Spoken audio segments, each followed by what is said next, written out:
Grand format aujourd'hui pour les amoureux du Racing Club de Strasbourg. Bruno Chiban, directeur de la publication de cet ouvrage qu'on découvre. C'est vraiment pour les amoureux du foot. J'ai tendance à dire que c'est entre l'hommage et la Bible. C'était un peu l'ambition, effectivement. J'avais envie d'imaginer un magazine, celui que j'avais envie de lire, en fait, et que je ne trouvais pas autour du Racing Club de Strasbourg. Je suis le club depuis que j'ai 11 ans, depuis que j'étais un gamin. Non, c'était pas au printemps, mais c'était en août 78. Et depuis, je suis le club. Et j'avais vraiment envie d'imaginer un magazine qui se désintéresse complètement des résultats, des classements, des chiffres, mais qui donne la parole à tous les passionnés du Racing. C'est un seul amour et pour toujours. Alors c'est décliné en plusieurs couvertures, ce magazine qui sort cette semaine en Alsace. Pourquoi autant de couvertures ? Parce que j'avais envie qu'il y ait beaucoup de regards autour du club. Zut, c'est une appétence pour la photographie, le graphisme, l'illustration. Là, c'est une démarche complètement différente. On est plus proche du hors-série qu'on avait fait pour les 80 ans de Tommy Ungerer, il y a 7 ans. Un projet un peu fou qu'on avait fait avec lui. Et j'avais envie qu'on retrouve cette ambiance-là, aussi bien l'excitation. Il y a un illustrateur qui fait l'arrivée au stade, par exemple. On a l'excitation qu'il y a quand on arrive au stade. J'avais envie qu'on la retranscrive en images. Voilà, c'est effectivement très grand public. Il y a les personnalités marquantes, il y a le président Veller, il y a Gilbert Gress, il y a JPP, il y a Papin. Il y a plus d'une cinquantaine de joueurs qu'on a pu rencontrer, retrouver. On s'est amusé à les redessiner par ailleurs, pour ceux qui n'étaient pas en Alsace. Mais oui, on va retrouver Djorkaeff, Franck Leboeuf, 2 champions du monde.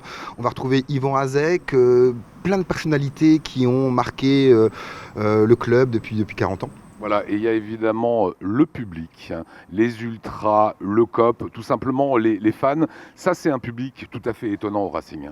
Et qui est très différent, qui a changé au fil des années, effectivement. On va retrouver, comme d'habitude, des intellectuels pour parler de football, des ouvriers, des gens dans la com, des jeunes, des vieux. J'avais des gens connus et inconnus. J'avais envie de donner la parole, donc ça s'appelle Racing vu par. Il y a pas mal de gens qui interviennent comme ça. Beaucoup d'ellipses, beaucoup de reportages, comment un supporter décide de partir de Colmar pour voir un match au Racing et passe par la route des Crêtes, mais 4 jours à arriver.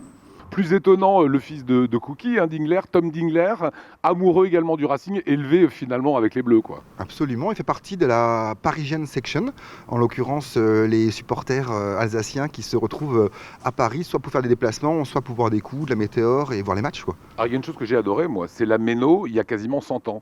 Vous avez retrouvé des images du stade qui au fur et à mesure est devenu ce qu'on connaît. Alors on raconte l'histoire du stade, effectivement, on a retrouvé l'architecte, mais le reportage qu'on propose, c'est un reportage qui a été fait par Alain Villaume en 1979 dans l'ancienne Méno. C'est juste hallucinant de voir comment ça a pu bouger, ne serait-ce qu'entre 79 et 84, puisque le stade date après de 84, de la reconstruction et du championnat d'Europe. C'est un numéro très dense, on y retrouve également une bande dessinée.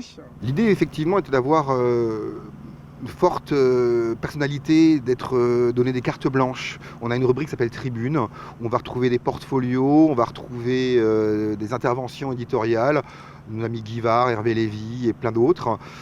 J'ai envie de dire vraiment, c'est un magazine de 436 pages.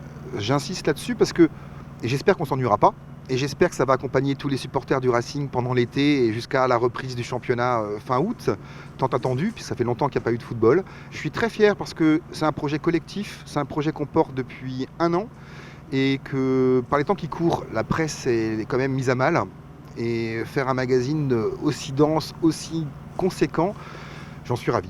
Et j'espère que ça sera effectivement la Bible des amoureux du Racing.